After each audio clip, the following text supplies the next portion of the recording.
Aussi loin que je m'en souviens, j'ai toujours eu une guitare dans les pattes. J'avais 12 ans quand un oncle en Algérie m'avait offert une vieille guitare toute cabossée.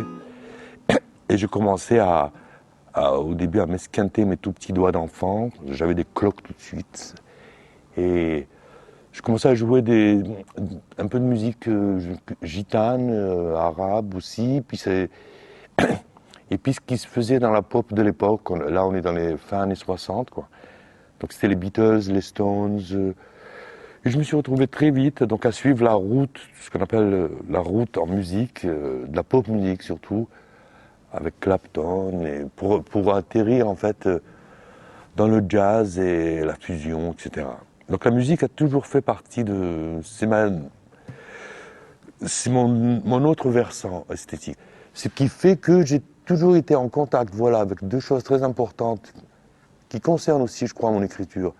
C'est, d'une part, le savoir, dire l'érudition, parce que j'étais prof de littérature à la fac d'Alger, et en même temps, le côté un peu voyou, un peu bas-fond des cabarets d'Alger, etc. J'ai beaucoup évolué dans le milieu rock algérois, qui n'était pas du tout quelque chose d'évident. Être dans un milieu rock, dans un pays arabe, avec, en toile de fond un peu, on entend un muezzin, et nous on faisait du Hendrix dans les garages, etc.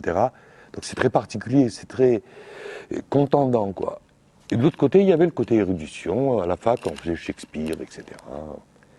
Et donc ces deux côtés, je crois qu'on retrouve beaucoup, tout le temps, ces deux aspects, un peu bourlingue, voyou, quoi, et d'un autre côté quelque chose de très soutenu, très universitaire ou très littéraire, quoi.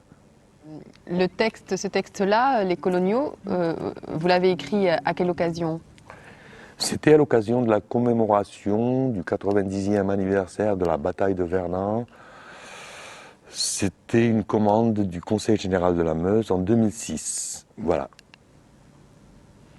Donc il voulait que je mette en relief la participation des coloniaux pendant la Première Guerre mondiale, quoi. Et quand j'ai commencé à écrire le texte, je me suis dit, je ne peux pas répondre frontalement à cette demande. Je ne peux pas juste montrer des tirailleurs sénégalais en train de défendre la France comme ça très naïvement.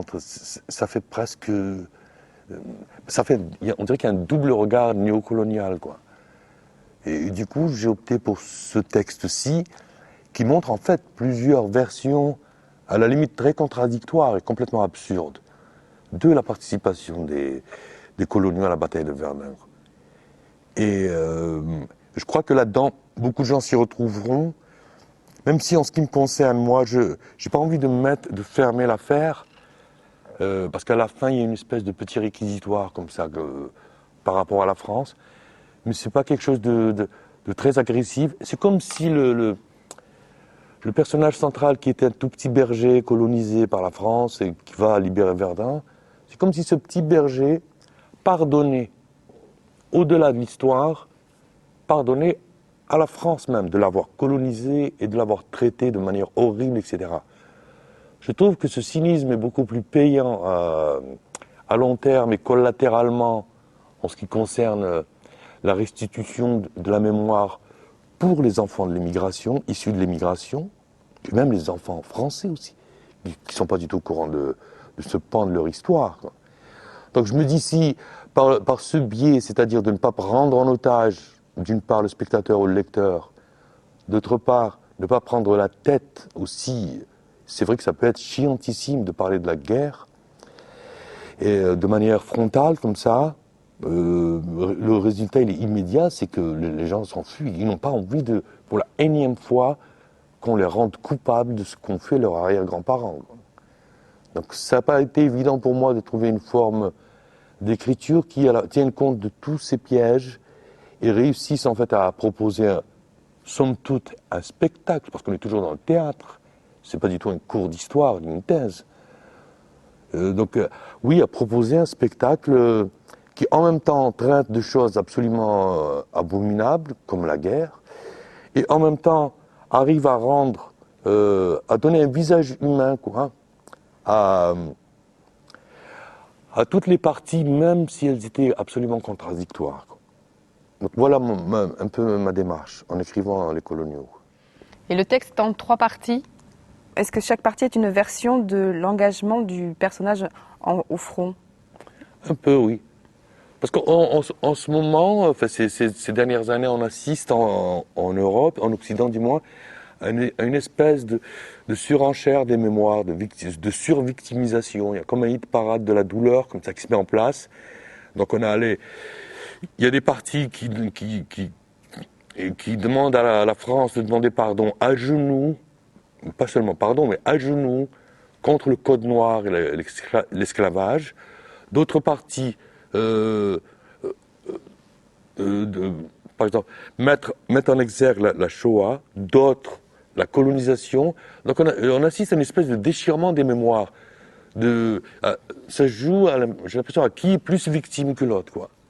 Et moi, je ne voulais pas du tout rentrer dans cette problématique.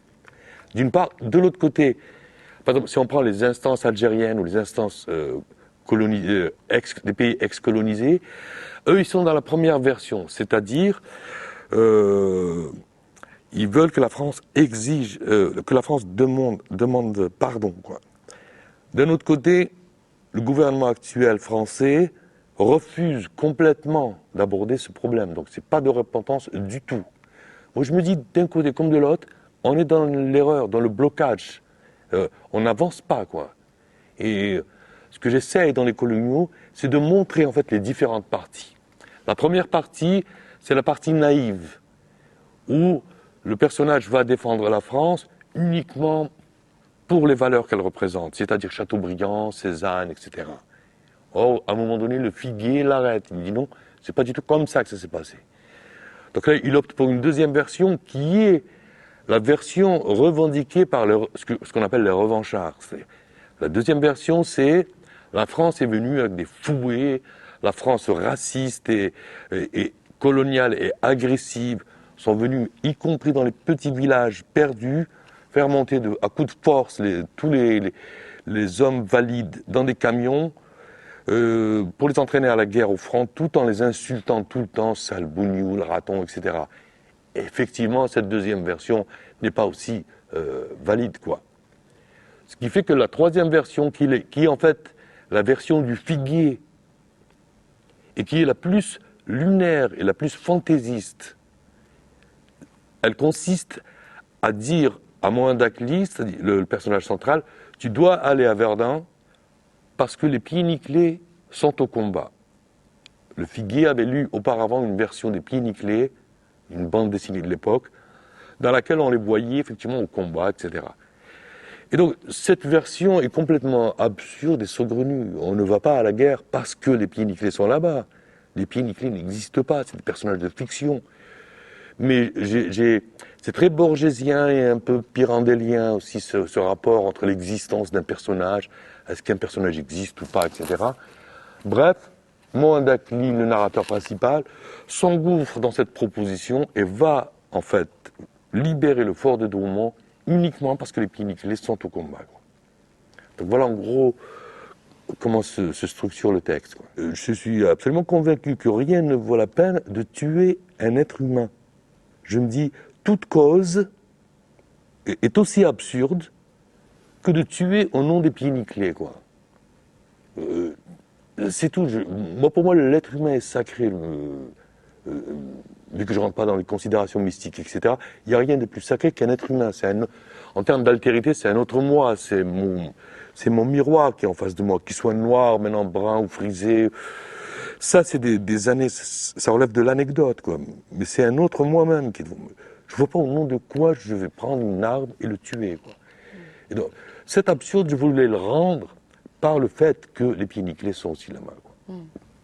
Est-ce que dans ce travail, il y a eu beaucoup de documentation, en fait, de recherche parce qu'il y a des chiffres dans le texte. Donc ça a été un long travail, ça, d'investigation. Un long travail de documentation que j'ai fait en amont parce que je me suis dit, écoute Coco, si tu vas là dans cette direction, il y en a qui vont t'allumer. Il y a des snipers, des grands spécialistes de l'histoire. Quand on aborde ce genre de choses, je crois qu'il faut d'abord se blinder contre les grands spécialistes, quoi. Ce qui fait ce que j'ai essayé de faire, donc en potassant le maximum de documentation possible, en allant même sur le site. Je suis parti sur le site de Verdun, j'ai visité le mémorial, j'ai visité le fort de Douaumont, j'ai parlé avec des gens, des spécialistes, etc. J'ai pris des notes, beaucoup de notes. Donc pour le côté documentation en soi, je crois que j'ai été pas mal blindé, quoi. Et c'était, encore une fois je le dis, c'était obligatoire si je voulais me permettre un peu de faire de la fantaisie sur cette chose-là, quoi. Je me dis, je ne peux faire de la fantaisie que si le socle est absolument solide et inquestionnable, quoi. Et là, sur les représentations, vous jouez le rôle du figuier. Donc c'est une expérience qui est particulière, j'imagine, pour vous. C'est la première fois que vous êtes sur un plateau. Et qu'est-ce que c'est en tant qu'auteur? Est-ce que vous apprenez des choses? Comment vous vivez cette expérience-là de participer tous les jours au spectacle, aux représentations? Ça, je remercie Jean-Louis Martinelli parce que c'est à sa demande. Quand on avait fait la lecture au Festival de la Mousson d'été en 2007, il m'avait dit, tiens, ça serait bien que tu fasses le figuier toi-même. Est-ce que ça te dit? Tu ramènes ta guitare, tu joues, et puis l'auteur jouant le figuier, lui, il y voyait une double fonction, quoi. C'est-à-dire, d'une part, le figuier qui est un personnage du texte même, ça, donc on ne le discute pas. Maintenant que ce soit l'auteur qui joue ce figuier, ça donne un autre sens complètement, parce que sur un plateau, tout signifie, quoi.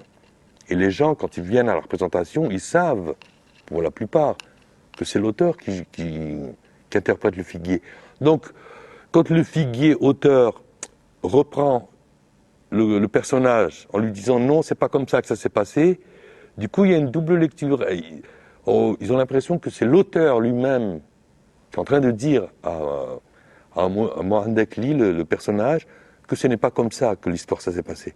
Donc il y a une double, si vous voulez, il y a un sens supplémentaire qui est rajouté dramaturgiquement, et je crois que ça fonctionne très bien. Et vous, en tant qu'auteur, vous pensez que ça va modifier votre façon d'écrire du théâtre, de le vivre? Parce que c'est deux choses différentes quand même. Effectivement, c'est une expérience incroyable. J'ai pas encore assez de recul maintenant pour en tirer les bénéfices ou quoi, mais effectivement, chaque soir, en plus des répétitions, ou chaque fois, donc quand il fallait décider de définir des axes, des actions, des mouvements ou quoi, je voyais au niveau du découpage du texte aussi, je prenais conscience inconsciemment, même si c'est contradictoire, que avant tout, le texte, c'est quelque chose, on va dire, qui est de l'ordre presque du liquide, quoi. C'est comme s'il s'incorporait dans la coupe d'un comédien, quoi. Ce n'est pas juste quelque chose qui est sur du papier, quoi. À un moment donné, cette chose immatérielle dont on a l'impression qu'elle est immatérielle, c'est du son, quoi. C'est vraiment du son, quoi. Par la voix du comédien, c'est-à-dire, je me dis que chaque son qui sort de la bouche du comédien traverse toute l'histoire du corps du comédien.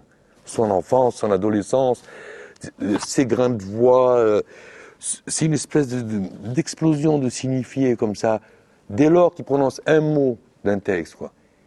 Et maintenant, à plus forte raison, quand c'est mon texte particulier, je suis absolument sûr que le prochain texte que je vais écrire sera effectivement chargé de toute cette expérience, quoi. Je ne sais pas comment ni où, mais effectivement, c'est absolument certain.